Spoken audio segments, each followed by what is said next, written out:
First of all, I want to start by congratulating Atletico de Madrid for making it to the Champions League semifinals. Unfortunately for Barcelona, as I said 2 days ago, the only way for us to qualify or to make that comeback was for us to play with heart, which I do think that the players did, but not perfectly. And I anticipated if Barcelona didn't play with heart for all 90 minutes, then they weren't going to make it to the Champions League semifinals. And there were definitely several occasions where Barcelona didn't do that. But as you can read from the title of this video, the main reason why Barcelona didn't make those Champions League semifinals was because of the referee decisions. I think that this is something that I wouldn't even be saying, right? It's been a couple of days now. I've had time to think about this. Am I just being salty? Am I being biased? No. Looking back at everything, looking back at those 50-50 decisions, everything went against Barcelona from the first leg to the second leg, especially another red card to Eric Garcia. It's just, in my opinion, I don't think that any of these calls were clear. Even the goal that Ferran Torres scored that was ruled off as offside, I've already made a video talking about how, according to the regulations on Law 11 from Laws of the Game, IFAB, Law 11 clearly indicates that Ferran Torres cannot be offside because the deflection comes off from an intentional and a deliberate kick from the defender that then deflects to Ferran Torres. And according to the laws of the game, that shouldn't be an offside. Now, I will say this. It's a bit nuanced. It depends on how you interpret it. I will say that, and I think that we can all agree with that, right? I'm not saying that it was 100% clear that Ferran Torres was onside, but it's also not 100% clear that he was offside. The reason being is because the referee literally had to be called to the VAR to go and review that. If Ferran Torres was clearly offside, why would the referee be called to go and review it, right? It doesn't really make sense, which means that this is up for interpretation. So it's not clear on either end. So it is with Eric Garcia's red card. So it is with any other 50-50 decision that went against Barcelona. And I ultimately think it's fair to say that the reason why Barcelona were eliminated was because of refereeing decisions. I'm not necessarily trying to say that the referees are have an intentional bias against Barcelona, that the UEFA has an intentional bias against Barcelona, that they want to persecute them actively. But it is clear that there may be something an underlying issue here that maybe UEFA cannot see, maybe the referees cannot see. But for every single 50-50 decision to go against Barcelona, I think that reveals something. I'm sorry, I think that it does. Again, I've had time to think about this. Am I being biased? Am I being, salty? I don't think so, bro.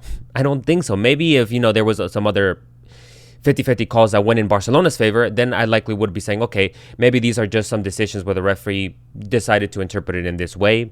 Maybe we were just unlucky. Okay. But come on. Every single 50-50 call. I mean, from Cubarsi's red card to Eric Garcia's red card to Ferran Torres' offside goal. Come on, bro. They're all 50-50 calls. They're not 100% clear on either way, but all of them went against Barcelona. And not just those, but then you also have the fact that Atletico de Madrid committed over, 30 fouls across both legs, and they only saw the yellow card maybe on 3 occasions. In the second leg, I believe that they committed 15 fouls in the second leg. At the Metropolitano, and the referee gave them 0 yellow cards. But on Barcelona's end, they committed half the fouls, 8, and they received, I believe, 3 cards with 1 red card. Come on, bro. I think that had it not been for the referee decisions, I do think that Barcelona would be in the semifinals right now. I think that everybody can see that they're a better team than Atletico. Everybody acknowledges that. And that's ultimately the reason why Barcelona got knocked out. But now, there were, like I mentioned at the beginning of my video 2 or 3 days ago, I said if Barcelona played with hearts for 90 minutes, they're going to go through. There were a couple occasions, and that occasion came on the goal that Atletico de Madrid scored, where they didn't play with heart. And I say this because if you watch the replay, the ball gets played to Molina. Joao Cancelo is a couple 2 seconds late to pressure. That gives Molina 2 to 3 seconds to think about what to do. He sees Griezmann checking into space.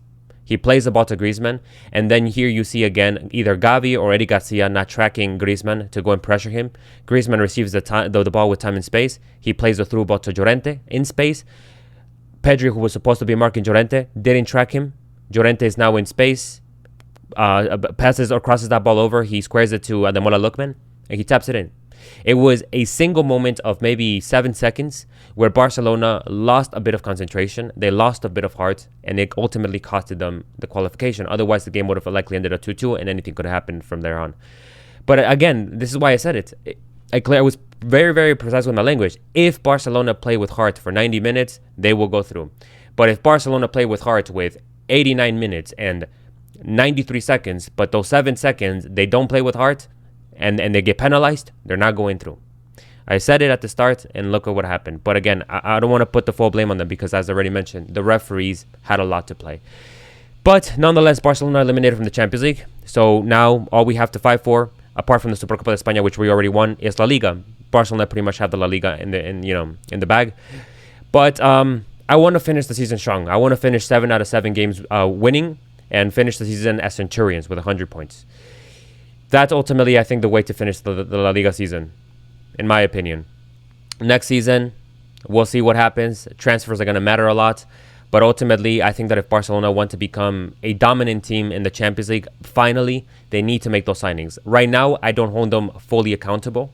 Right now, I think that the only years that we can hold Barcelona fully accountable are from 2015 to 2019, around there. Because that was really prime Barcelona, like, the final years of Messi and Suarez, even Neymar before he left.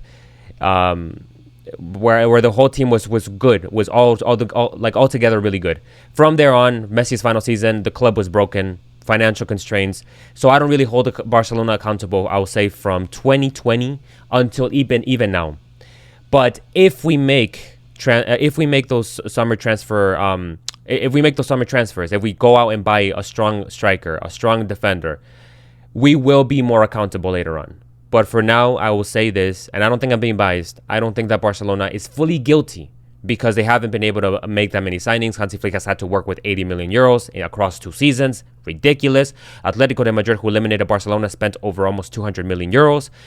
Since Simeone was there, they've spent over 1.5 billion euros. Real Madrid this summer spent across, I think, 170 million euros. So again, Barcelona only spent 25 million euros this summer. So that clearly shows. It ultimately shows. The fact that Barcelona has made it this far with little money says a lot. But once they start spending on bigger players, they will be held more accountable if they don't win the Champions League. But overall, I'll say, looking forward to the summer, we have to make the right signings. It has to be a top world-class striker. Has to be a world-class center back. Those are the two positions. Both world-class. We simply cannot survive the season with only filling one of those positions in. We need two world-class players, and they need to be a striker and a center back. I don't know how they're going to do it, but they have to do it. With that, I'll leave you guys with that, and we'll see. We'll look forward as to the next La Liga match, see what happens, and yeah, we'll just keep moving forward from there. But for now, please subscribe and renew. Let me know your opinions down in the comment sections, and as usual, I'll see you guys on the next time.